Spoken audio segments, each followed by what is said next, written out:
Donc, bienvenue à toutes et tous pour ce Sémécole, ce séminaire organisé par l'Atelier d'écologie politique de Toulouse, un collectif d'environ 240 scientifiques.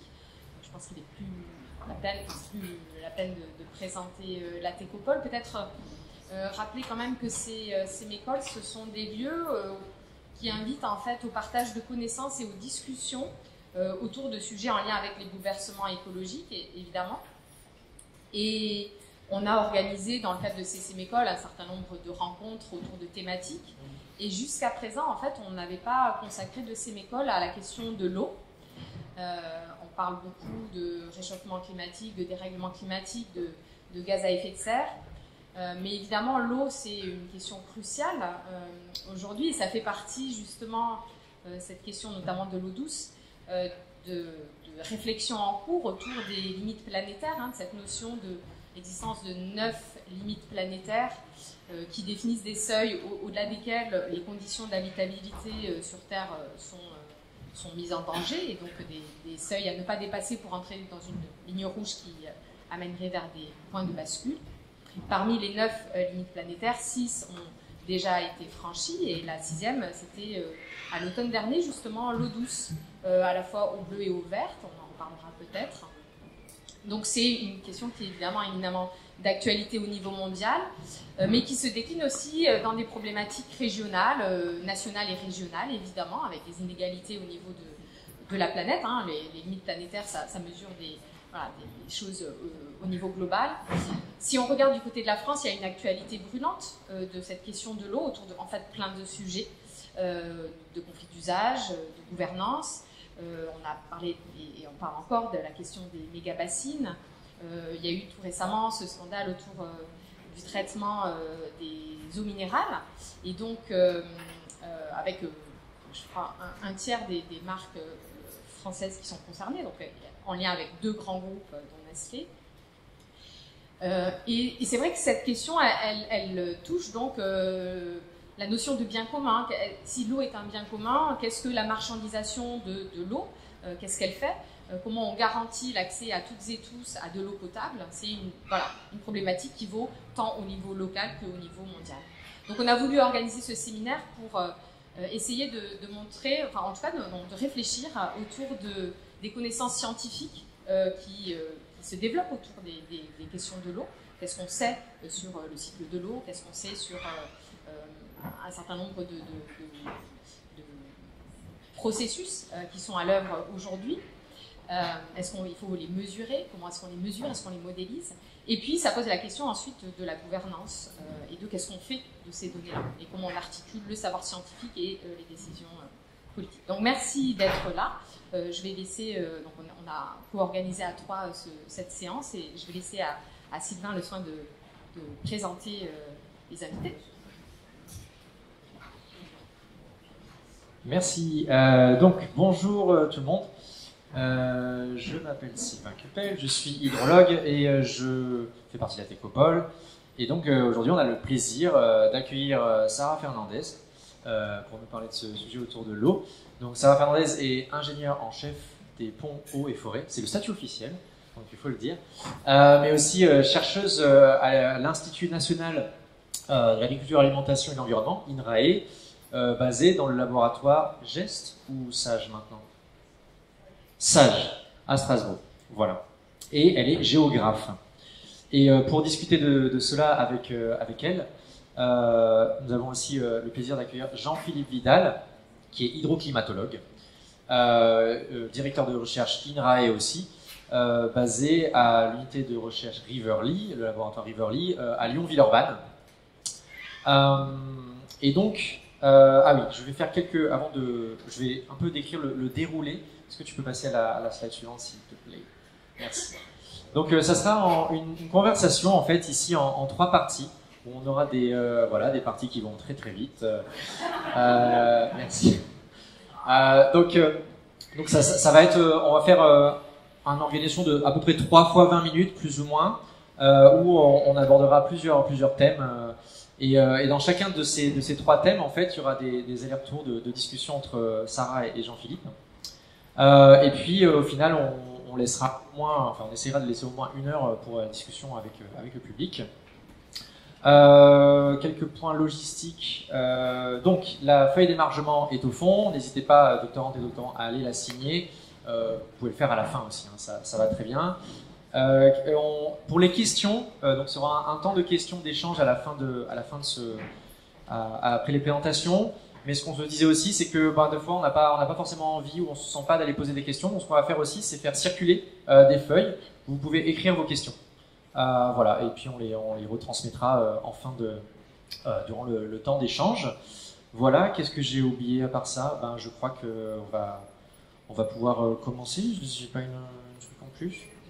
Ouais, voilà, je vais donner le micro et puis c'est tout. Bon séminaire à Técopole. Bonsoir à toutes et tous. Donc, je suis la dernière à prendre le micro avant que les intervenants parlent.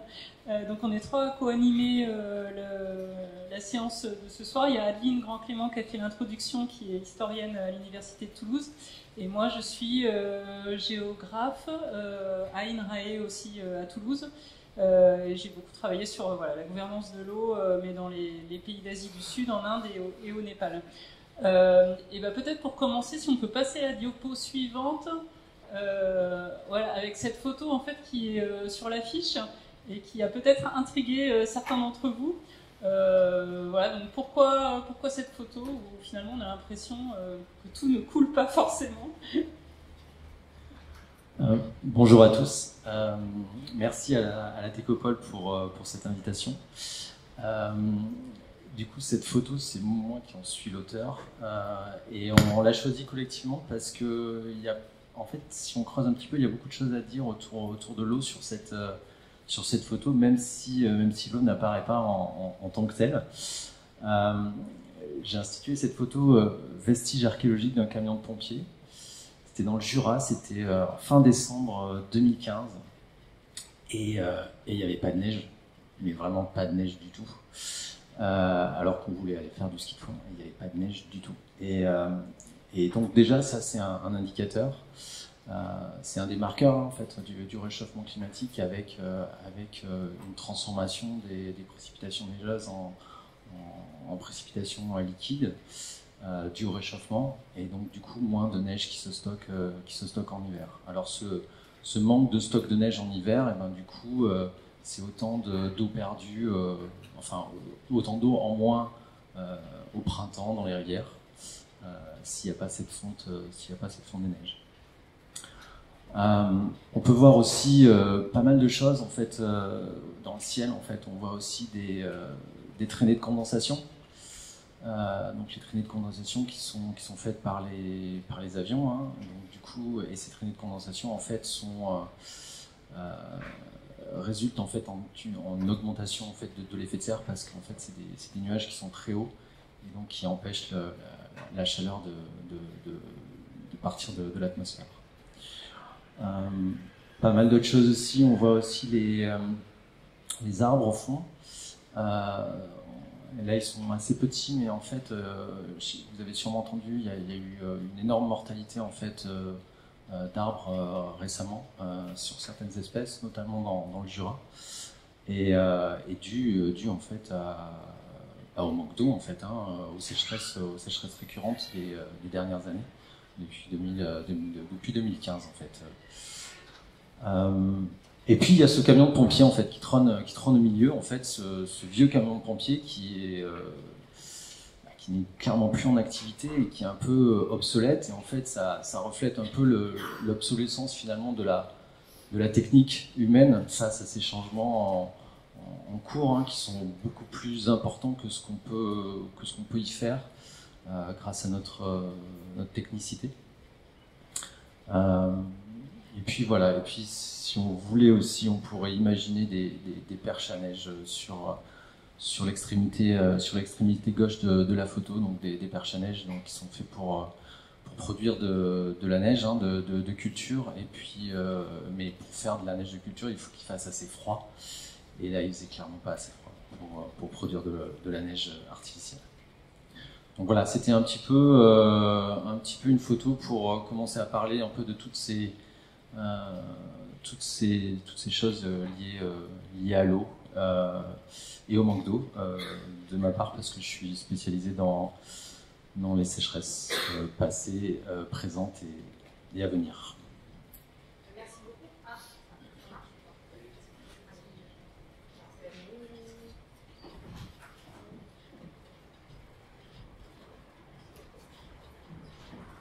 Merci beaucoup pour le petit commentaire de l'image. C'est vrai que quand on choisit les affiches des Sémécoles, des fois on ne prend pas le temps de commenter l'image, mais là c'est vrai qu'on avait pesé un peu les possibilités et celle-ci permet un peu d'entrer dans le sujet. Et donc le premier temps de notre rencontre là aujourd'hui, c'est déjà d'essayer de comprendre un peu mieux pour nous qui ne sommes pas forcément hydrologues dans ces réseaux scientifiques-là, comment se constitue le savoir scientifique, quelle est l'histoire en fait de l'hydrologie qui s'est constituée en tant que savoir. Et voilà comment ça marche. Donc question un peu naïve, mais pour commencer à tirer le fil un peu de nos échanges. Donc c'est Sarah qui va commencer. Merci, donc bonjour à toutes et à tous et merci aussi de m'avoir invité à échanger avec vous et puis avec Jean-Philippe sur ce sujet. Alors, donc moi je ne suis pas historienne des sciences, mais j'ai travaillé pendant 2 ans avec des historiens des sciences et c'est là où je me suis intéressée à la question, l'histoire en fait, un peu de constitution de ces savoirs hydrologiques. Et ce que je voudrais vous dire là, avant de vous parler des années 60 et de ce qui va se passer en fait dans l'après-guerre, en particulier dans le cadre onusien, en fait, dans un peu la structuration de l'hydrologie à l'échelle globale, c'est d'abord vous parler d'une période un peu antérieure qui est dans les années 20 et 30. En fait, c'est là que l'hydrologie, en tant que discipline, va chercher un peu à s'individualiser au sein de l'Union géodésique et de géophysique internationale. Et en fait, c'est un moment où en fait, la question en fait, des savoirs hydrologiques vont chercher un peu à se distinguer de la météorologie d'un côté, des hydrauliciens de l'autre, mais aussi des sourciers, et donc la question des savoirs profanes en fait, là-dedans. Et ce qui est intéressant, je pense, parce que si je vous raconte tout ça, c'est parce que la conception du cycle de l'eau, en fait, qui continue quand même à beaucoup structurer, en fait, évidemment, la production de savoir, mais aussi des instruments d'action publique et la gouvernance de l'eau, eh ben, elle est formalisée en particulier par Horton, qui lui donne une visée un peu universelle. Et évidemment, il ne s'agirait pas de dire qu'elle est fausse, bien au contraire, mais ce qui me semble important de dire, c'est qu'elle est quand même très située, et elle se caractérise en particulier par une place quand même relativement secondaire qui est conférée à la végétation et à ce qui se passe sur les territoires, pour davantage se focaliser en fait sur la transformation de pluie-débit et sur la compréhension des écoulements. Quand je dis ça, bien évidemment, les hydrologues, ils cherchent à savoir en fait ce qu'elle devient la goutte d'eau quand elle tombe sur les territoires, et qu'en particulier elle va être évapotranspirée par les plantes, mais c'est pas quelque chose qui a été très investi, très modélisé, et qui est plutôt renvoyé un peu au statut de paramètre, du moins jusqu'à l'inscription du changement climatique en fait dans l'agenda scientifique. Et donc la place centrale, elle est plutôt sur la question de la relation entre la pluie et le débit. Et quelque part, c'est un peu l'idée du rendement de la pluie. Et d'ailleurs, la pluie utile des hydrologues, c'est la pluie inutile des agronomes. Et donc, ça va aussi structurer une représentation en fait, qui est fondée sur la recherche en fait, d'une caractérisation des régimes hydrologiques. Donc, en fait, cette idée qu'on a quand même une certaine stationnarité, même si, évidemment, au sein de cette stationnarité, il y a une variabilité, mais qu'au fond, pour peu qu'on ait quand même des données et qu'on puisse derrière faire de l'hydrologie statistique ou être capable de modéliser, on va quand même pouvoir représenter le régime, donc l'eau, qu'il soit pluvial, nival, etc.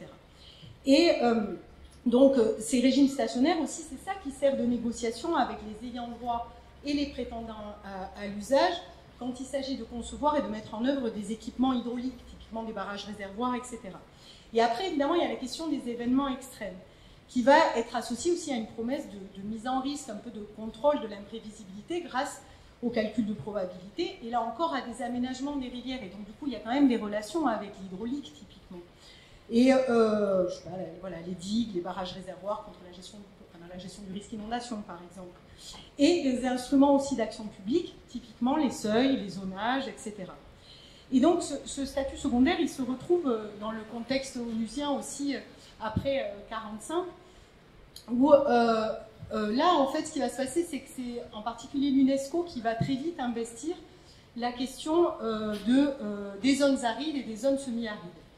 Et l'aridité, c'est quoi? Elle se définit par l'eau, en fait, plutôt en l'occurrence son absence, mais aussi derrière des enjeux d'aménagement particulier d'enjeux de production agricole, puisqu'il y a cette idée qu'il y a une potentialité agricole qui est liée à l'ensoleillement et à sa durée. Donc du coup, pour verdir le désert, là, il va y avoir toute une réflexion autour de technologies, de technosciences, en fait. Certaines, on les retrouve encore aujourd'hui, le dessalement de l'eau de mer, etc. Alors il y en a certaines, elles ont été renvoyées au statut de chimère, comme par exemple le contrôle de la pluie avec la production de pluie artificielle. Alors ça revient un peu, mais bon, voilà. Je pense qu'on est quand même dans le registre de la promesse. La construction de réservoirs, etc. Et donc, très vite, ce programme, il s'étend aussi aux régions semi-arides, et donc parce que ça permet d'étendre quand même le problème et aussi le type d'action qu'on peut imaginer. Pour les USA, au sortir de la guerre, la question de l'aridité, elle est importante parce que, et c'est vrai aussi pour l'URSS dans le contexte de guerre froide, parce que à la fois ça caractérise certains de leurs territoires, en particulier l'Ouest américain, mais aussi c'est une manière en fait d'investir la question du Moyen-Orient et ça va structurer aussi l'économie du pétrole. Et donc c'est un moyen aussi de promouvoir des modèles de gestion états-uniens de type la Tennessee Valley Authority, etc. Et l'irrigation, donc, ce qu'il faut voir, c'est qu'elle est largement promue par la FAO, qui est une autre agence onusienne qui s'intéresse à l'agriculture et à l'alimentation, et qu'il y a cette idée que... ça va je regarde pour le temps. C'est quand même plutôt une valeur substantive, c'est-à-dire que c'est une condition nécessaire pour augmenter la production agricole. Et du coup, après, on va plutôt chercher à gouverner un peu les dégâts parce que, en particulier dans les zones arides et semi-arides, ça génère des problèmes de salinisation, voire de sodisation. Et donc, il y a toute une réflexion sur quelles cultures sont tolérantes au sel ou encore quel système de drainage, typiquement, etc., etc. Et en fait, ce qui va se passer, c'est que dès la fin des années 50, l'UNESCO va se retirer un peu de cette problématique qui est de plus en plus tournée autour de la question de la mise en valeur, qui va plutôt être prise par la FAO.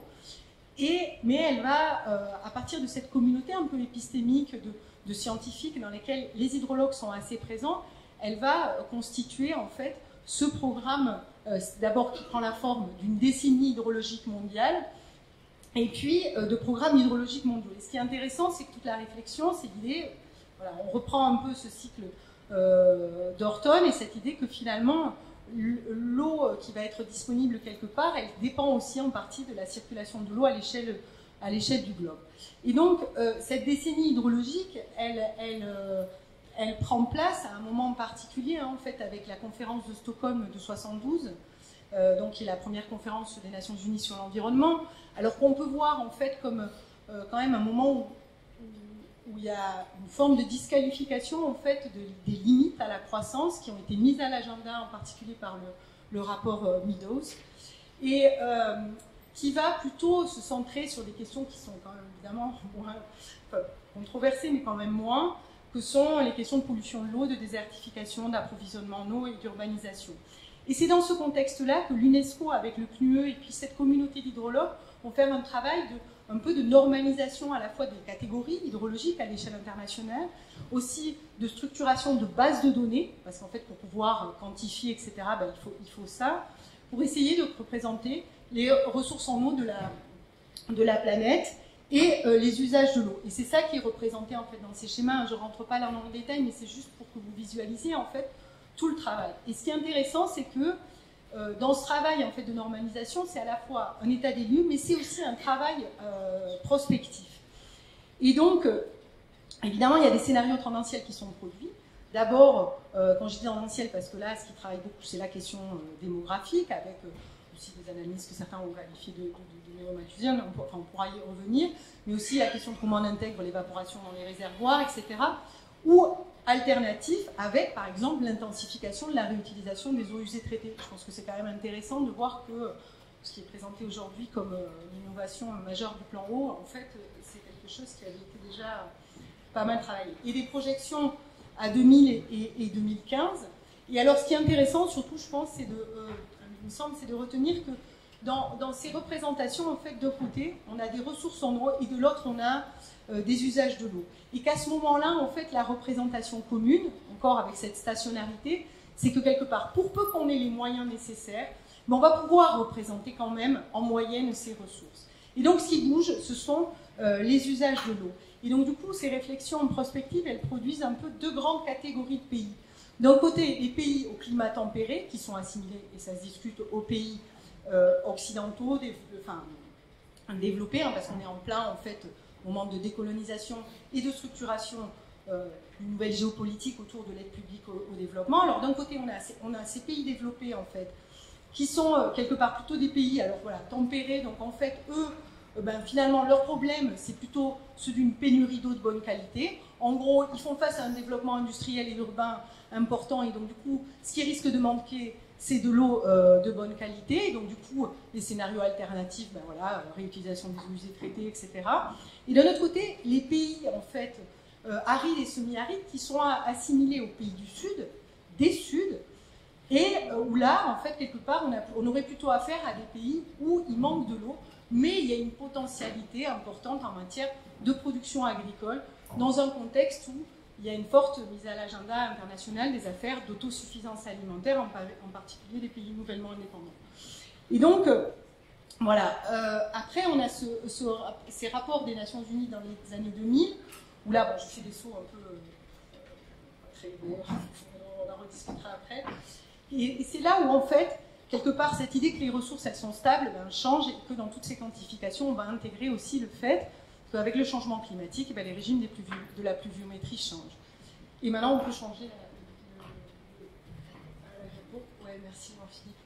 Et donc, en parallèle, en fait, de ces débats où il y a tout un travail, en fait, assez proprement hydrologique, en fait, ce qui est intéressant, c'est qu'il va y avoir le développement d'indicateurs et ces indicateurs, en fait, ce que je voudrais vous montrer, c'est qu'ils intègrent à la fois des énoncés et des savoirs hydrologiques, mais aussi tout un tas de compromis sociaux et politiques et qui vont faire l'objet de controverses. Et donc, typiquement, on a l'indice de stress hydrique qui est produit par une hydrologue. Alors, je n'ai pas donné trop de noms, mais en fait, dans ces communautés d'hydrologues, il y a des Suédois, il y a des Français, il y a des Russes, il y a des États-Uniens, etc.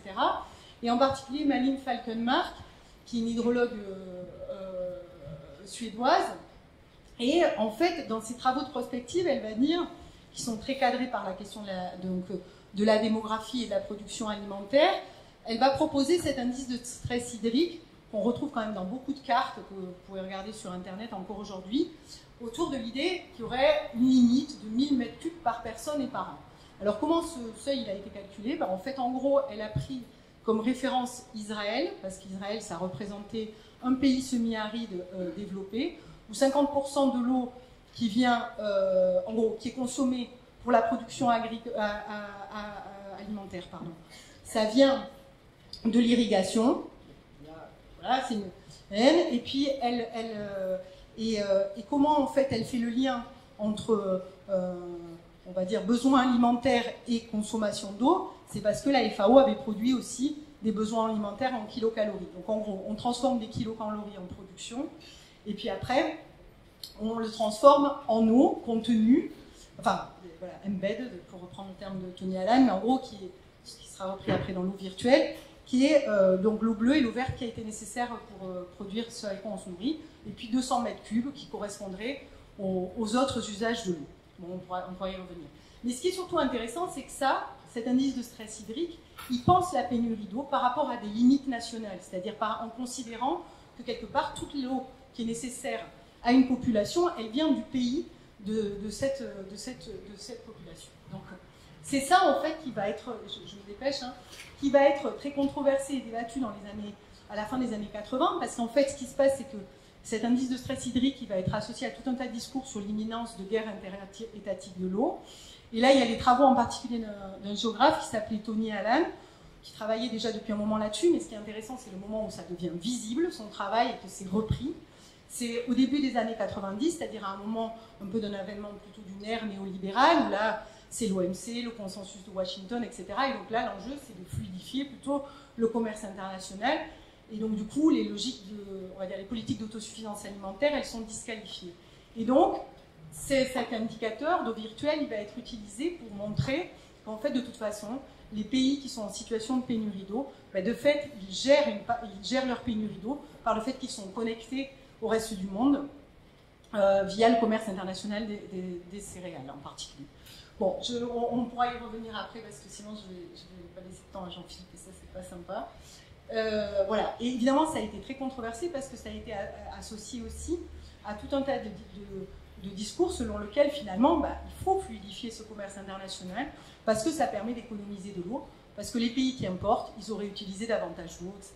Alors qu'en fait évidemment le commerce international, il ne s'explique pas vraiment à l'échelle mondiale par les questions d'eau. Et donc après, cette eau virtuelle, et derrière c'est ça qui est intéressant parce que c'est là où on retrouve l'eau verte et l'eau bleue, et toujours les mêmes méthodes de bilan hydrique pour calculer les quantités d'eau, en l'occurrence associées à la production alimentaire, vont être repris plutôt dans des réflexions là, plutôt sur le côté consommateur, avec l'avènement en fait de tous ces calculs d'empreinte, empreinte carbone, etc., ou même plus globalement empreinte environnementale qui est exprimée en termes d'hectares, et donc il y a l'empreinte eau aussi. Voilà, et donc du coup là on a plutôt affaire à quelque part une vision du monde où ce qu'il s'agit c'est de discipliner des consommateurs individuels, là plutôt des pays industrialisés. Et je te passe la...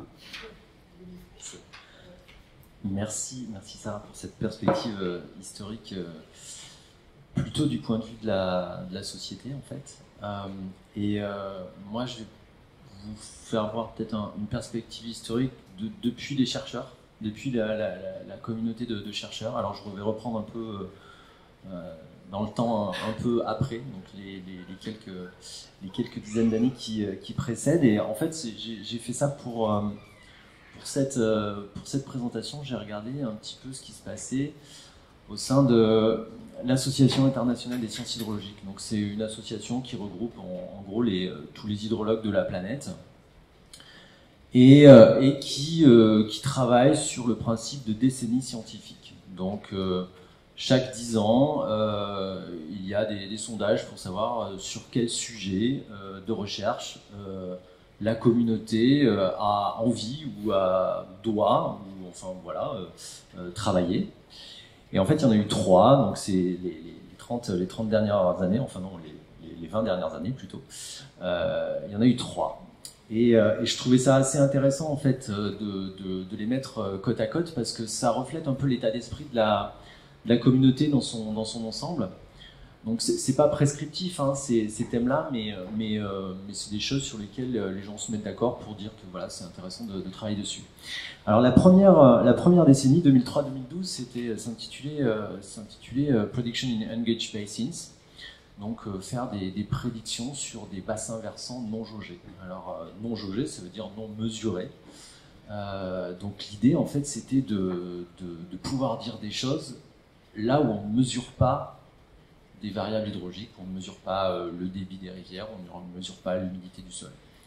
Donc c'était un peu sortir déjà de la zone de confort, hein. C'était essayer de dire des choses là où on n'avait pas de mesure.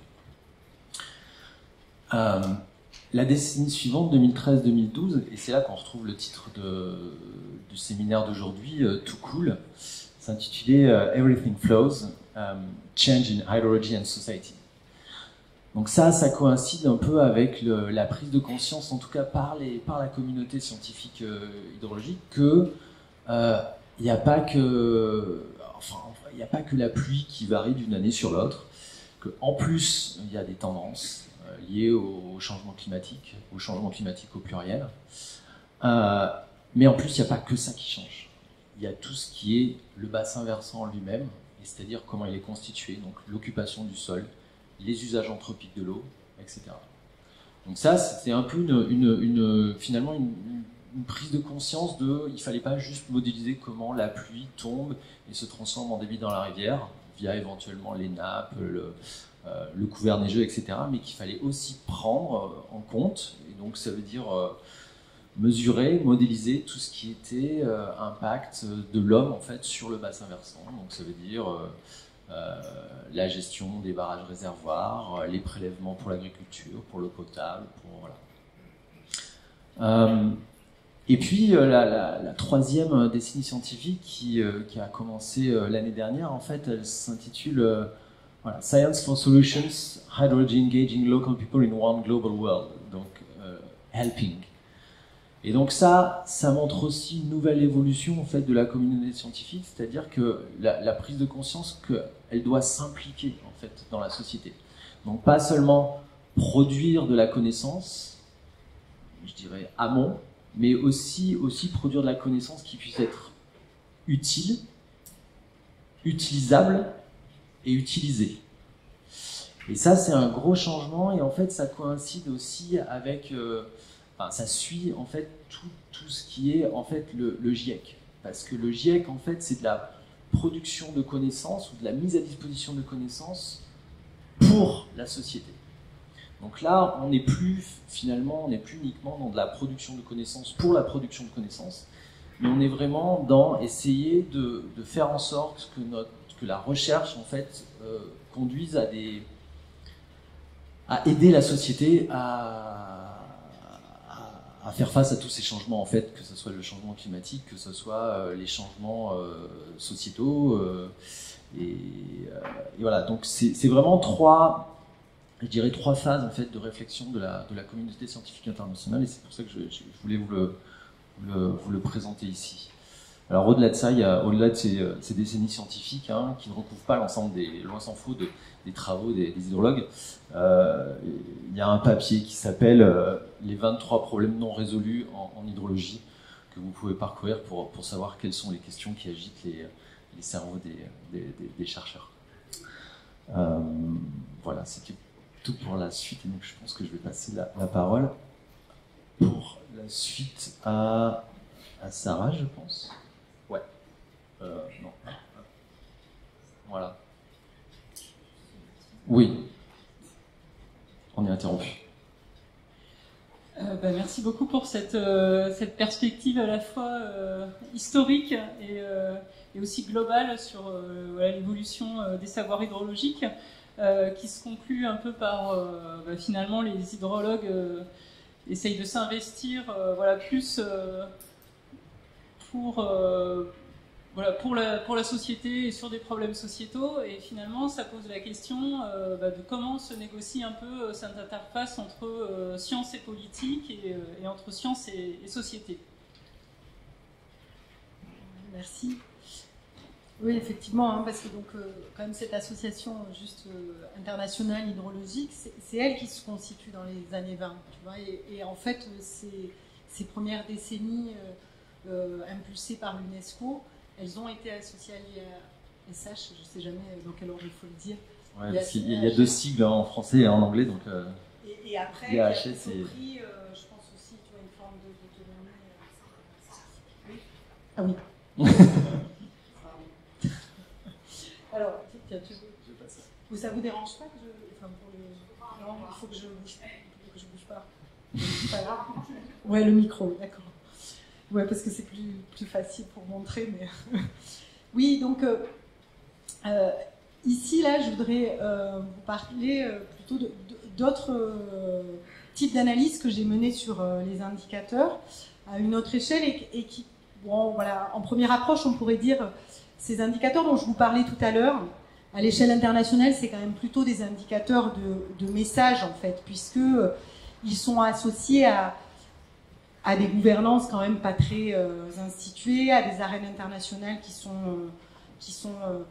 pas forcément hyper structurées, alors qu'on a aussi des indicateurs de gestion, et où là on va retrouver, je trouve de manière assez intéressante, et alors en plus parce que ça se passe dans le sud-ouest de la France, une articulation très particulière entre des savoirs hydrologiques et là encore des conventions sociales et politiques et des compromis incarnés par l'agence de l'eau Adour-Garonne.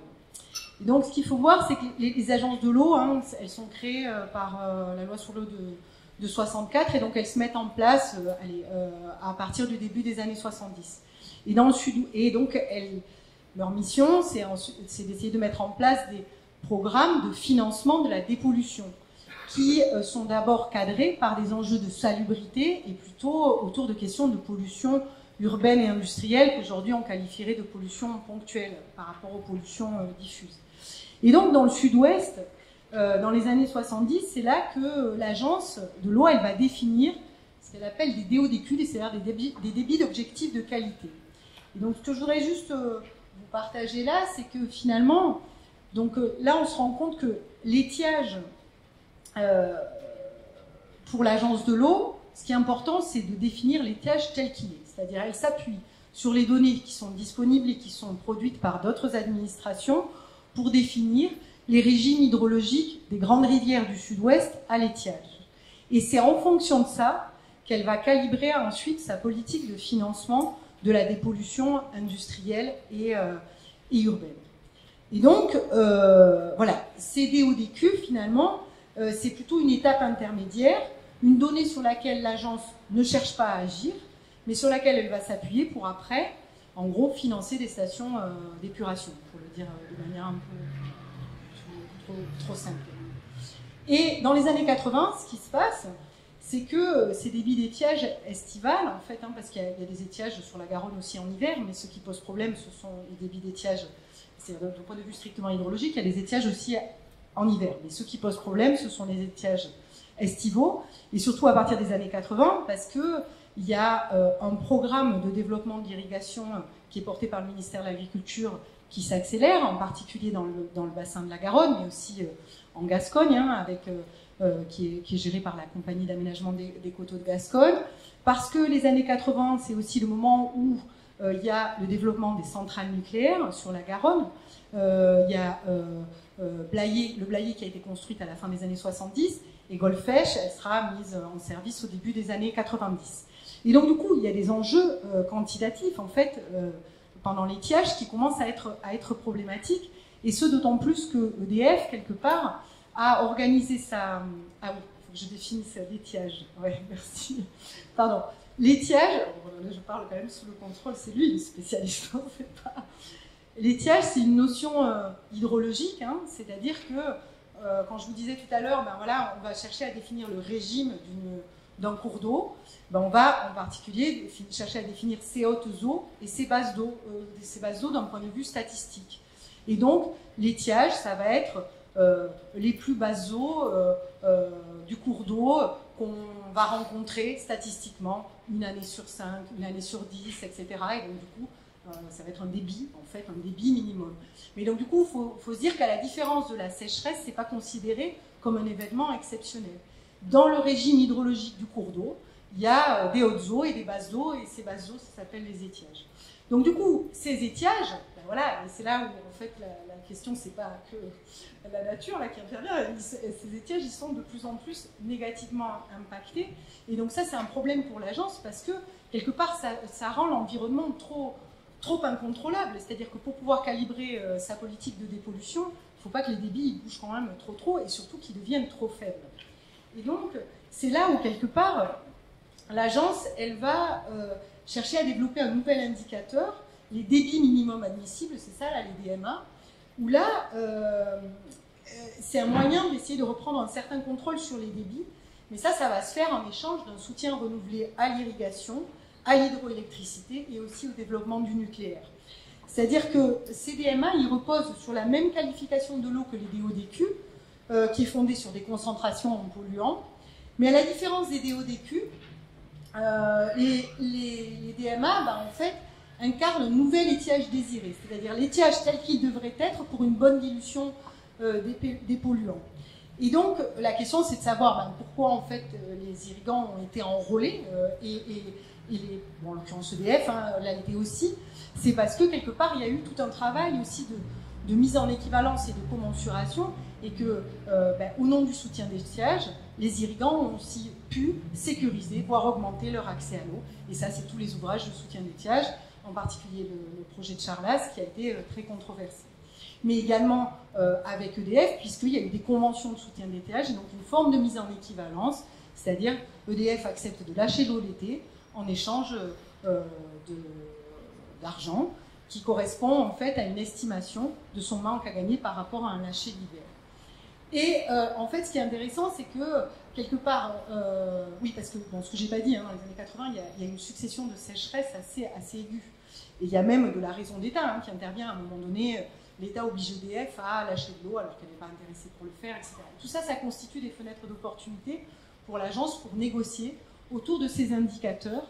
À la fois, en fait, voilà, elle enrôle ces acteurs qui rentrent dans le système agence, qui commencent à payer des redevances, mais qui, en échange, vont voir leur accès à l'eau ou sécurisé d'une certaine manière. Et donc, qu'est-ce qui se passe avec l'avènement des débits d'objectifs d'étiage à partir des années 90 ?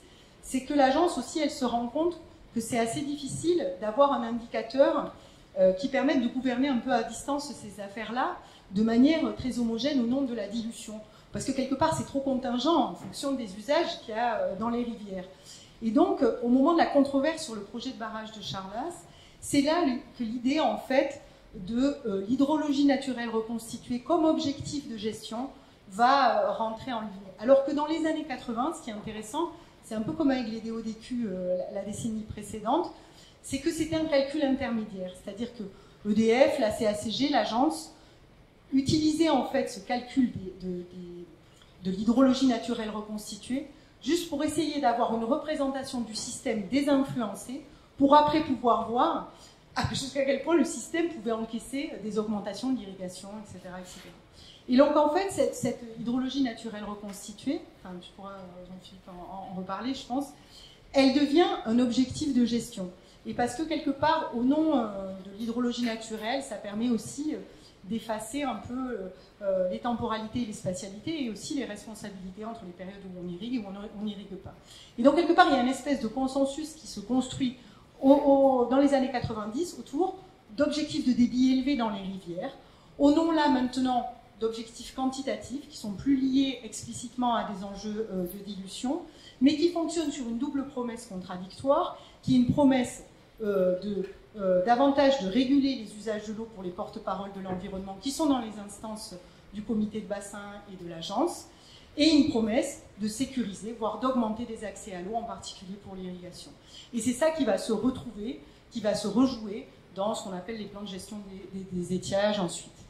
Et donc, et après, les volumes prélevables, etc., dans les années 2000. Et donc, ce qui est intéressant, c'est que depuis les années 2010, ce que nous dit la synthèse Garonne 2050, qui est un exercice de prospective, elle nous dit les niveaux de DO d'aujourd'hui semblent inaccessibles en 2050, du fait de coûts sociaux, économiques et environnementaux qu'engendrerait l'artificialisation du territoire. Et en fait, là, on change. Moi, quand je faisais ma thèse, c'était « Ah, les DO, surtout, on n'y touche pas. On a un accord là-dessus, surtout pas. » Et c'est intéressant de voir que 5 ans après, au contraire, en fait, avec cet exercice de prospective, quelque part, en fait, ce qu'ils ont vu, c'est que de toute façon, évidemment, l'hydrologie à long terme, elle change, mais surtout que, quelque part, la promesse de construction d'ouvrages de stockage, elle est sérieusement mise à mal par le fait qu'ils suscitent de nombreux conflits, parce qu'après, évidemment, il y a du Sivens, etc., etc. Et donc, du coup, on abaisse les objectifs de débit. Et donc, quelque part, comment on peut l'interpréter, ça, c'est que c'est quand même difficile politiquement de dire, alors qu'on a mis des indicateurs au nom de la nature, de dire, ah ben maintenant, finalement, on va les rabaisser, hein, c'est pas très grave. Donc, du coup, c'est là où, quelque part, l'évolution du climat, elle vient, puisque de toute façon, c'est la nature qui change, mais donc, du coup, là, on peut abaisser ces objectifs de débit. Donc, ce que je voudrais dire, en fait, avec cet exemple, c'est qu'on voit bien que ces indicateurs, c'est quoi ? C'est, bon, d'abord, comme l'a dit d'ailleurs un historien qui s'appelle Théodore Porter, c'est-à-dire qu'en fait, ces instruments dits de commensuration, de mise en équivalence, c'est souvent en fait le fait d'acteurs qui n'ont pas un pouvoir direct sur les autres. C'est-à-dire que l'agence de l'eau, elle ne peut pas contraindre directement des usagers de l'eau. Elle n'a pas le pouvoir de police de l'eau, elle n'a pas la maîtrise d'ouvrage, des ouvrages qui peuvent être construits. Et donc du coup, quelque part, les indicateurs, c'est un instrument assez privilégié pour essayer de produire des conventions et quelque part rendre un peu le monde plus prévisible. Mais ce faisant, évidemment, il y a des négociations et donc du coup des compromis qui sont trouvés avec les acteurs puissants du système. Et évidemment, ça s'appuie aussi sur des énoncés hydrologiques. Voilà. Je te laisse. Merci Sarah de cet éclairage. C'est l'avantage d'avoir plusieurs disciplines comme ça, c'est qu'on a des savoirs qui sont complètement complémentaires. Moi, les DODQ, j'en avais jamais entendu parler, par exemple, et les DMA non plus. Moi, les DOE, ouais, les DOE, je connais. On va rester sur le même territoire, hein, qui est le territoire du Sud-Ouest. Et Sarah vous a parlé de lâcher d'eau par EDF, du soutien d'étiage, etc. Et on va voir un peu, en fait, qu'est-ce que c'est tout ça, et comment nous, en fait, je dirais, physiciens, on essaye de comprendre tout ça et donc de le modéliser. Donc j'ai institué cette slide de la complexité de la gestion de l'eau et de la modélisation de cette gestion de l'eau, parce que c'est vraiment, vraiment, vraiment très compliqué. Donc ce que vous voyez à gauche, en fait, c'est une carte de ce qu'on appelle le système NEST. Alors le système NEST, c'est quoi? C'est tout d'abord la petite partie de la carte qui se trouve en bas, qui est en gros dans les Pyrénées. C'est là où il y a la ressource en eau. Et puis tout le reste, en fait, c'est tous les coteaux de Gascogne. Donc c'est des rivières qui s'écoulent du plateau de Lannemezan et qui sont en fait alimentées artificiellement par ce que vous voyez en rouge là, qu'on appelle le canal de la Neste. Donc en gros, ce qui se passe, c'est qu'une partie de l'eau qui vient de la rivière de la Neste, donc qui vient des Pyrénées, est redirigée vers ce canal et permet d'alimenter artificiellement ces rivières. Ces rivières qui ne sont naturellement pas très alimentées en eau, en fait, parce qu'elles viennent pas des Pyrénées, donc elles viennent pas de haut, elles viennent juste du plateau de Lannemezan. Et donc, historiquement, alors quand je dis historiquement, c'est il y a plus de 200 ans, en fait, c'était quasiment des ouelles, donc qui étaient à sec l'été. Et ce système NEST, en fait, il est très vieux, il a 150 ans, en fait. Il a changé depuis, mais depuis 150 ans, en fait, on a réalimenté ces rivières en eau. Donc maintenant, en fait, depuis 150 ans, on a pris l'habitude, en fait, de voir de l'eau couler dans ces rivières. Donc du coup, ça implique aussi des changements de vie autour de ces cours d'eau, et notamment d'usage, parce qu'on amène plus d'eau, donc du coup, on en utilise plus. Bref. Voilà, tout ça pour vous situer la chose. Et maintenant, c'est comment est-ce que c'est réalimenté et qu'est-ce que ces cours d'eau et comment est-ce qu'on peut comprendre comment ça marche.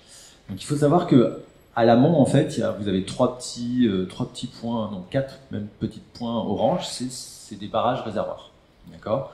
Donc des grands barrages réservoirs qu'il y a dans les Pyrénées, qui ne sont pas gérés par EDF, mais qui sont gérés par la Société hydroélectrique du Midi. Qui est le 3e producteur hydroélectrique en France. Et ces barrages hydroélectriques, en fait, ils ont plusieurs fonctions. Enfin, ces barrages, ils ont plusieurs fonctions. La première fonction, c'est d'une part le soutien d'étiage, c'est-à-dire de lâcher de l'eau depuis les barrages quand on en a besoin en bas pour les centrales nucléaires, pour les milieux aquatiques, de lâcher de l'eau pour alimenter le canal de la Neste, et donc pour l'irrigation des coteaux de Gascogne, pour l'alimentation en eau des villes qui se trouvent sur ce territoire aussi, et accessoirement de produire de l'énergie hydroélectrique. Donc c'est ce qu'on appelle des barrages multi-usages, donc qui ont plusieurs contraintes, avec une hiérarchie de contraintes.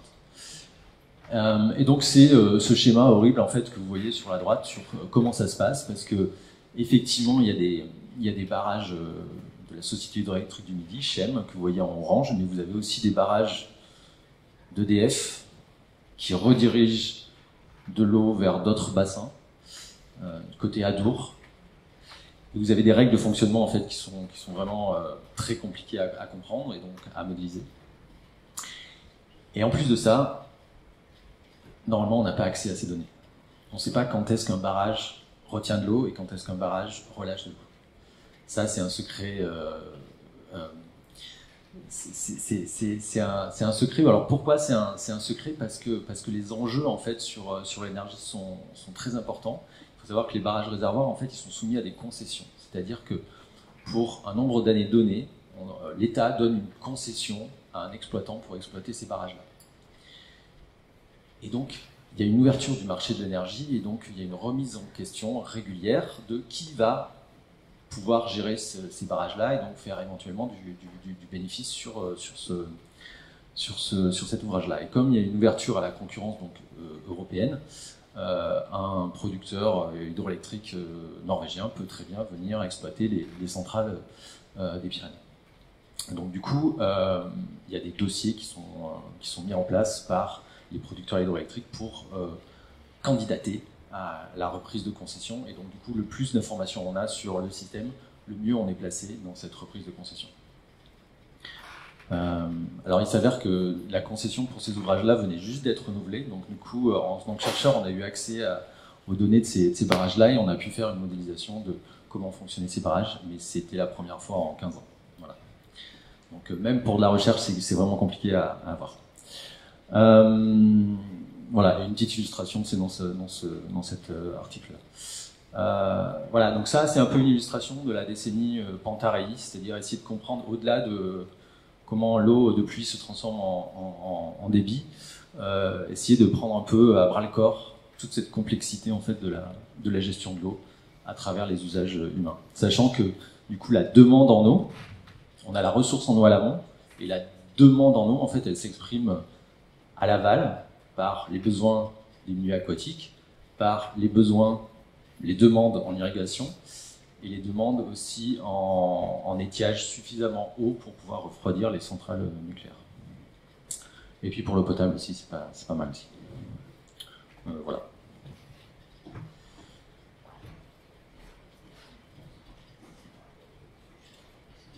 Eh bien, merci beaucoup pour ce deuxième éclairage, où on voit poindre quelque chose, qui est donc d'avoir des savoirs qui sont créés historiquement selon divers modes, avec divers indicateurs, qui sont mis en musique pour de la gouvernance, selon diverses modalités, avec plus ou moins d'informations disponibles, et a été évoqué notamment des controverses, voire des oppositions populaires autour de plusieurs projets, ou de gestion de l'eau. Et peut-être le troisième thème qu'on va voir ici, qui est un peu en connexion avec ça, c'est finalement comment celles et ceux qui produisent les savoirs, qui dans cette nouvelle décennie veulent aider, se positionnent dans tout ça, lorsque notamment on voit qu'il y a un décalage peut-être entre ce qui est recommandé, ce qui est réellement fait, du fait de rapports de force au niveau de la gouvernance, où se situent les blocages, et voilà, comment le personnel de recherche se sent là-dedans, et comment ils prennent position au sens large. Merci Sylvain, je crois que c'est encore à moi, hein, ça va, je crois. Donc ouais, la position des chercheurs et chercheuses dans l'état d'urgence climatique, c'est pas évident. Alors on essaye de faire ce qu'on sait faire déjà, et puis donc la première chose qu'on essaie de faire, c'est au-delà de produire de la connaissance, c'est d'essayer de la transmettre, et ça c'est pas facile.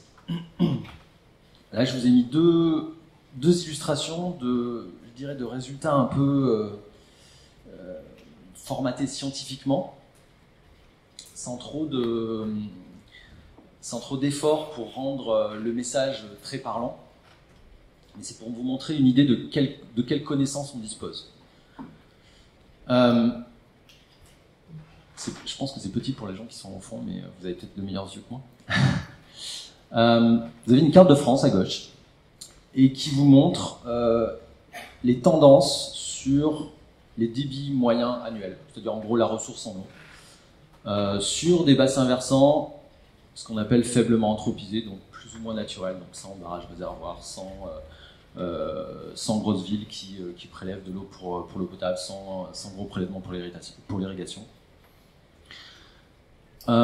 Et quand on a des triangles marrons, c'est des tendances à la baisse. Et plus c'est marrant, plus la baisse est importante, et plus ils sont gros, plus on est sûr que ça baisse. Voilà. C'est un peu ça la chose à voir.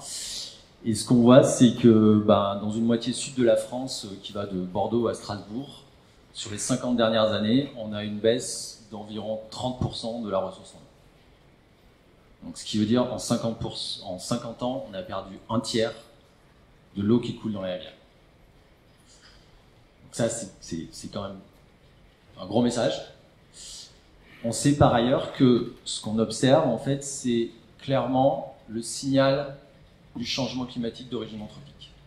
On sait que la Méditerranée, le bassin méditerranéen, en fait, c'est un hotspot du réchauffement climatique. On a une double peine. On a à la fois des températures qui augmentent, comme partout sur le globe, et donc de l'évaporation et de l'évapotranspiration qui augmentent. Et on a en plus une diminution des précipitations. Donc c'est double peine en fait pour ce qui reste en fait dans la rivière en termes de débit. Donc ça s'inscrit, ce signal qu'on voit sur le sud de la France s'inscrit tout à fait dans ce signal beaucoup plus grand en fait géographiquement, avec donc des pluies qui baissent sur le sud de l'Europe, qui sont en train de baisser, et des pluies qui augmentent sur le nord de l'Europe. Donc ça, c'est les connaissances qu'on arrive à produire à partir d'observations sur le passé.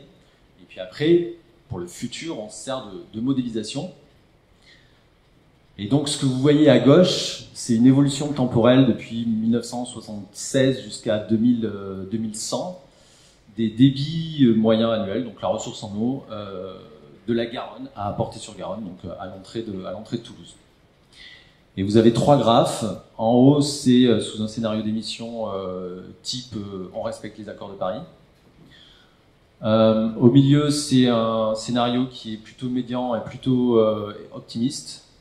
Et les scénarios d'émissions de gaz à effet de serre qui est en bas, en fait, c'est un scénario de laisser faire, où on continue à aller en week-end à Ibiza.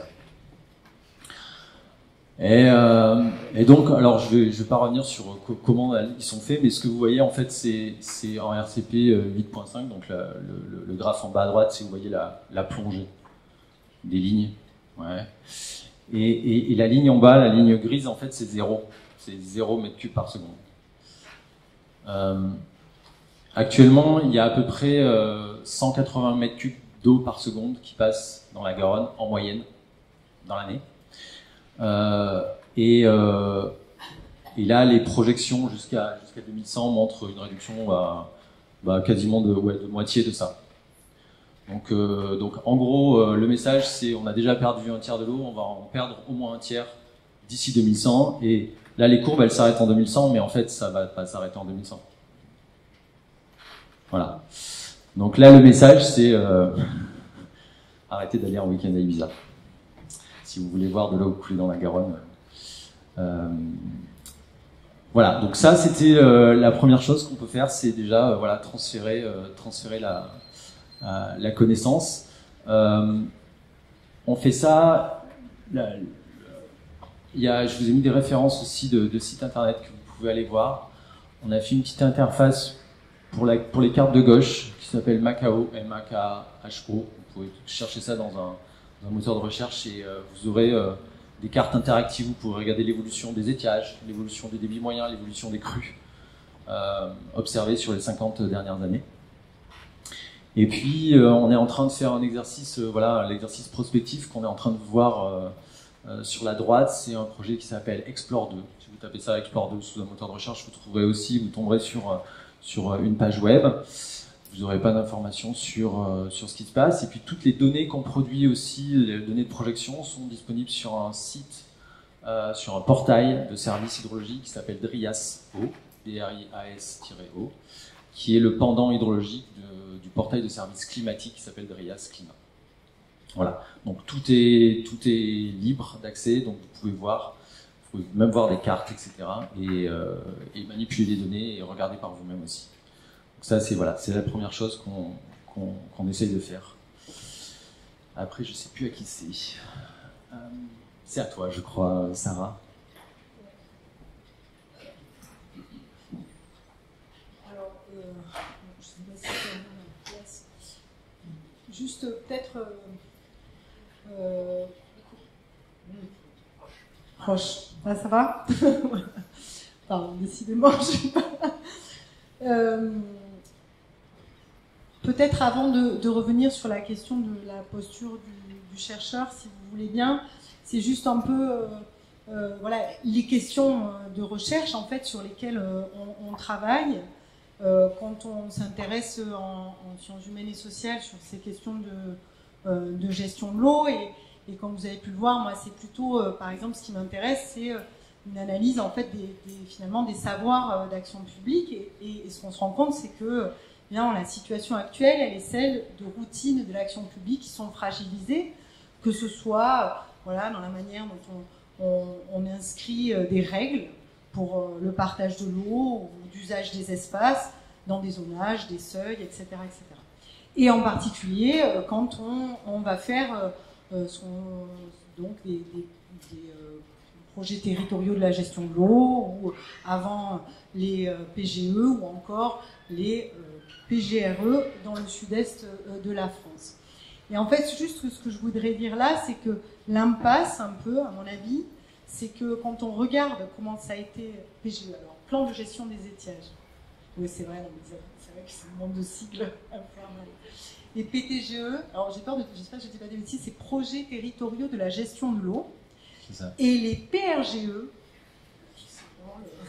c'était un équivalent qui a été imaginé dans le sud-est, donc plutôt par l'agence de l'eau Rhône-Méditerranée-Corse, et qui était, alors projet, plan, je ne sais plus trop, mais en gros, merci. Voilà, projet de gestion de la ressource en eau. Et à chaque fois, on retrouve en fait, quelque part, cette idée qu'on va avoir des instruments de planification locale, qui vont permettre à la fois de s'accorder sur l'état un peu du système, en particulier via des indicateurs, de définir des règles de type quels sont les volumes qui sont prélevables, et de définir un plan d'action pour atteindre ces objectifs. Et donc évidemment, à chaque fois, quand il s'agit de ces plans de gestion des étiages, projets de gestion de la ressource en eau ou projets territoriaux de la gestion de l'eau, derrière c'est vraiment la question de la gestion quantitative et donc du coup des ouvrages de stockage. Parce qu'il y a aussi les schémas d'aménagement et de gestion de l'eau qui sont aussi des documents de planification mais qui se veulent plus larges et qui intègrent des questions aussi de qualité de l'eau, davantage de biodiversité, etc., qui se veulent plus larges et qui n'ont pas la même portée juridique. Là, on est vraiment dans un peu un cas archétypique de ces instruments un peu qui se voulaient quand même plutôt de la soft law, c'est-à-dire en fait, on va pouvoir mettre d'accord les acteurs ensemble localement et finalement, ce qui est important, c'est plutôt qu'il y ait une espèce de contrat qui s'établisse entre eux que vraiment une idée de contrainte importante, etc. Et donc, évidemment, c'est ça qui catalyse les controverses, et en particulier la dernière en date, et le conflit important sur Sainte-Soline. Et je pense que c'est une impasse parce qu'on voit que, en fait, ces objectifs de débit, la question des prélèvements, jusqu'ici, ça a plutôt été des variables d'ajustement, de politique et d'occupation de l'espace. Et donc, du coup, quand on va aller débattre de ce qu'on peut faire de l'eau, forcément, on se retrouve quand même pris avec des logiques qui ont été beaucoup plus verrouillées. Et c'est ce que les opposants à la construction d'ouvrages de stockage de type Sainte-Soline, mais ça a été aussi le cas à Sivens ou même à Charlas, ont cherché à poser, c'est de dire d'abord, mais ok, une demande agricole, mais pour quelle agriculture, quel modèle agricole, etc., etc. Et je pense que là, c'est ça en fait qu'il faut imaginer, des débats autour de la gestion de l'eau qui permettent d'intégrer davantage des choix qui sont trop verrouillés en amont ou ailleurs. Voilà. Et donc, ça, c'est juste pour que vous voyez un peu le type de critiques en fait, qui sont associées à ces ouvrages de stockage. Alors, il y a des critiques en particulier de collègues hydrologues et écologues qui disent il y a quand même des enjeux de stockage de sédiments et du coup de polluants, des risques d'eutrophisation et d'évaporation accrus. Ça, c'est une expertise collective qui avait été menée autour de l'impact cumulé des retenues par des collègues, en particulier, je pense, dans le labo de Jean-Philippe. Voilà, cette idée de dire qu'il y a une fuite en avant, c'est derrière, en fait, toute la critique sur ce qu'on appelle le paradoxe de Gibbons, qui a été... Gibbons, il l'a identifié pour des questions énergétiques au XIXe siècle. C'est-à-dire l'idée que dès qu'il y a une innovation technologique, en fait, ça change tout un tas d'autres contraintes. Et donc, du coup, peut-être qu'on va avoir une amélioration de l'usage d'une ressource de manière marginale, mais par contre, globalement, ça ne dit pas grand-chose sur le fait qu'on en utilise moins. Et ça a été très bien documenté, typiquement sur l'irrigation. Il y a des références qu'on vous a mis à la fin sur le paradoxe de l'irrigation, où quand on change de technique d'irrigation, en particulier quand on passe à des techniques d'irrigation localisées, si le système de droit n'est pas modifié, ben, ça peut se traduire aussi par une augmentation de la surface irriguée parce qu'on change des contraintes, en particulier de travail, etc. Et voilà, donc aussi la question de l'emprise de l'ouvrage, des modèles agricoles, évidemment quand même les impacts concrets écologiques de ces ouvrages dans les espaces où on veut les instaurer, comme l'assèchement de zones humides, et ça a été en particulier le cas à Sivens, et des coûts d'investissement supportés en partie par la fiscalité. Parce qu'en fait, c'est ça, ce que Swinguedo appelle là, le technological fix, là, un peu au sens où il y a une espèce de parallèle qu'il fait avec la drogue, là, on doit toujours remettre des sous, c'est qu'en fait, ces grands ouvrages, si on veut les faire dans les règles de l'art, en fait, ils sont très coûteux et sur le long terme. D'ailleurs, c'est un bon exemple avec le canal de la Nesse, hein, qui a été construit effectivement en 1800. Il a été mis en eau la première fois en 1861. Et en plus, après, quand on regarde l'histoire du canal de la Nesse, on voit que les usages ont beaucoup évolué et que même les justifications au nom desquelles on construit un tel ouvrage ont évolué. Le canal de la Nesse, c'était pour la navigation au départ. C'était pour poursuivre l'œuvre inachevée de Riquet, le canal du Midi. Il y a eu le canal latéral à la Garonne et il y a eu le canal de la Nesse, qui est un peu l'ersatz d'un canal qui devait permettre de rejoindre Toulouse à Bayonne. Parce que cette affaire-là était très controversée à l'époque, entre les chambres de commerce des villes, parce que les questions de navigation avaient des impacts économiques et financiers importants pour les villes. Et la question de l'irrigation, elle est venue après. Et d'ailleurs, voilà, le débit d'objectif d'étiage sur la Neste à l'aval de la prise d'eau du canal, c'est le débit qui avait déjà fait l'objet d'accords au XIXe siècle au moment des négociations entre Montet et les ayants droit sur la Garonne. Enfin voilà. Donc ce qui est sûr, c'est que ce qu'il faut imaginer, c'est des nouveaux systèmes dans lesquels on ouvre les types de problèmes qui peuvent être débattus. Et pour revenir à la question spécifique des indicateurs, moi je pense que c'est aussi de ne pas oublier que des indicateurs, en fait, leur validité, elle tient évidemment de la qualité de ce qu'on mesure, mais avant tout de convenir de ce qu'on mesure et pourquoi, etc. Puisque, on reprend voilà, des formules des science studies, hein, de l'étude sociale des sciences, c'est des objets frontières, c'est-à-dire c'est très clairement des objets qui sont entre la science et l'action publique. Je ne sais pas si je ne sais plus comment on enchaîne. Je crois que c'est à moi. Ouais, c'est encore à moi. Merci Sarah. On voit bien un peu qu'est-ce qu'on peut en géographie, en hydroclimatologie, on voit ce qu'on pourrait apporter, en tout cas comme connaissance, sur la compréhension de tous ces enjeux là, de société là, qui sont présentés par Sarah, la compréhension de ce qui peut se passer en termes de systèmes physiques, donc changement climatique, etc. Et donc à partir de là, on peut effectivement mettre à disposition nos connaissances comme on en a parlé, mais ça pose peut-être aussi d'autres questions et d'autres postures qu'on peut avoir. Et donc là, je vous ai fait une slide sur l'accompagnement des gestionnaires de l'eau. Donc tous les gestionnaires de bassins à différentes échelles, hein, que ce soit les agences de l'eau, les établissements publics territoriaux de bassin, les schémas d'aménagement et de gestion des eaux.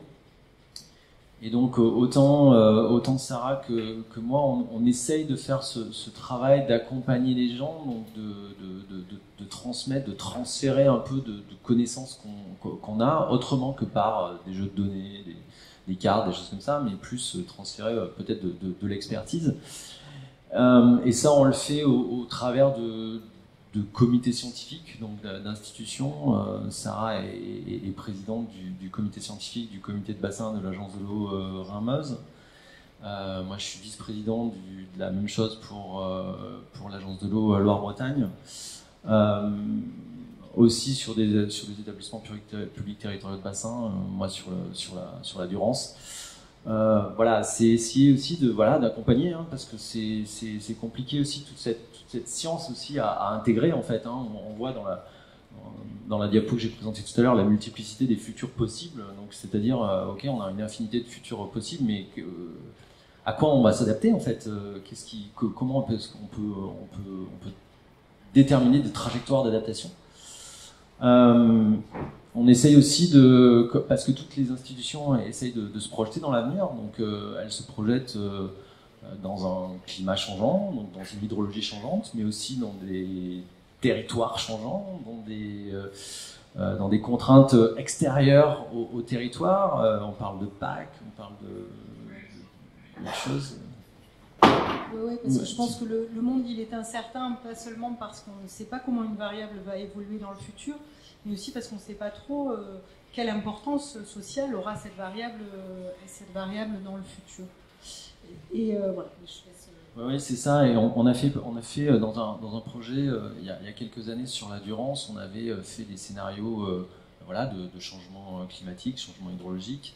Et puis des scénarios aussi de changement de territoire. Comment la gestion d'eau dans le territoire pouvait changer. Et en fait, l'incertitude sur le climat et l'hydrologie, en fait, elle était comme ça. Et l'incertitude sur ce qu'allait devenir le territoire, quels usages de l'eau il allait y avoir dans le territoire, c'était comme ça. Donc ça pose vraiment la question de comment faire des études prospectives qui puissent tenir en compte tout ce qui peut changer, en fait, tout ce qui peut couler ou pas couler. Pour revenir dans le thème de... Oui, puis voilà. Et je pense que par rapport aux questions de prospective, c'est que le champ de la prospective, c'est justement un champ dans lequel il n'y a pas que des déterminismes, c'est aussi des questions de choix, et que donc du coup, ce travail typiquement, il y a des approches où on va coupler de la modélisation avec un travail de scénarisation, et c'est typiquement ce que fait le GIEC à l'échelle mondiale. Mais on voit bien que derrière, on cherche à avoir des hypothèses contrastées, mais qu'aussi on assume qu'il y a certains futurs sur lesquels on a envie de réfléchir et d'essayer de voir ce que ça donnerait. Et d'autre part, en fait, on ne vise pas une exhaustivité parce qu'on n'est pas que... Il y a une dimension quand même aussi stratégique. Alors, soit parce qu'après, on peut aussi avoir des scénarios repoussoirs, justement, pour faire réagir sur ce qu'on ne voudrait pas. Oui, je pense que ça pose vraiment la question de comment décider en fait en avenir incertain à plein de points. Ce à quoi on est confronté, en tout cas, tu me diras, mais moi je suis confronté à des décideurs qui ne veulent juste pas décider en fait, parce que c'est plus facile de ne rien faire pour le moment, et donc essayent de repousser l'échéance où ils doivent prendre des décisions, alors que c'est des décisions fortes qui doivent être prises dès maintenant. Et le moindre 6 mois, 1 an qu'on attend pour attendre peut-être d'avoir des meilleures données, des meilleurs trucs, et ben c'est autant de perdus. Et donc on est vraiment face à ce mur en fait de la non-décision, sans parler de la mauvaise décision, hein, comme on a pu expérimenter en fin de semaine dernière par le gouvernement. Mais on a vraiment ce délai qu'on veut mettre. Ah non, est-ce que vous êtes sûr, est-ce que vous n'êtes pas sûr? Et donc ça c'est vraiment assez compliqué. Ça ouvre en fait peut-être sur la dernière image que j'ai mis en face. Alors un petit peu de contexte, cette photo là, c'est encore moi qui l'ai prise, c'était à une conférence internationale qui s'appelle European Geosciences Union. C'est la conférence internationale annuelle des gens qui travaillent sur le système Terre, en gros. Et donc ça regroupe près de 15 000 scientifiques chaque année à Vienne. Et donc ça c'était en 2023, donc c'est l'année dernière, et donc il y avait énormément de discussions sur quelle devait être l'implication des scientifiques, des chercheurs dans ce petit problème qu'on a là d'urgence climatique et autres. Et donc là vous avez en fait un peu tout un continuum d'implication qu'on peut avoir en tant que scientifique. Alors ça va de la gauche, il y a excusez-moi, ça va de l'entrée en politique, du conseil aux politiques, du conseil technique, de la vulgarisation sur des sujets liés au climat, la vulgarisation liée pas que au climat mais à toute la compréhension de différentes composantes du système Terre. Et ça va jusqu'à droite, que vous ne pouvez pas lire, mais c'est jusqu'à la désobéissance civile. Donc voilà, donc le consensus un peu qui émergeait de cette conférence, il y a des gens qui étaient présents là, c'est que il faut qu'en tant que scientifique, on s'implique d'une manière ou d'une autre pour faire bouger les choses, et il y a plein de manières de le faire. Et voilà, il n'y a pas une bonne manière de faire, mais l'idée c'est de s'impliquer pour essayer de faire bouger les choses, même si même si c'est pas facile. Voilà. Ouais, merci. Je peux dire quelque chose Oui, pour compléter, bon, voilà, dans ces travaux au sein de conseils scientifiques, moi, ça change aussi la manière dont je me pose des questions, c'est-à-dire que ça va dans les deux sens, en fait. Hein, c'est pas que une question de transfert, et je pense que par rapport à la question de l'engagement, alors bon, c'est facile, je suis géographe, alors voilà, bon, ma grande angoisse, c'est d'être extraterritoriale. Enfin, au sens où, ce que je veux dire par là, c'est que quand même, il y a toujours la question de dire, évidemment, on arrive sur un terrain avec des questions et avec des questions qui sont proprement scientifiques et donc du coup qui répondent à un certain nombre de règles, un certain régime de vérification, on dirait les sociologues des sciences, c'est-à-dire, et il y en a plusieurs en fait, mais qu'aussi, évidemment, on embarque aussi des valeurs et des formes de réflexivité, c'est-à-dire on décide aussi de ce qui nous oblige et des questions sur lesquelles on a envie de s'engager. Et du coup, sur ces questions des rapports des sciences, en fait, déjà au pluriel, mais aux politiques, ou d'ailleurs, c'est pas que l'action publique, ça peut être aussi d'autres formes d'action collective.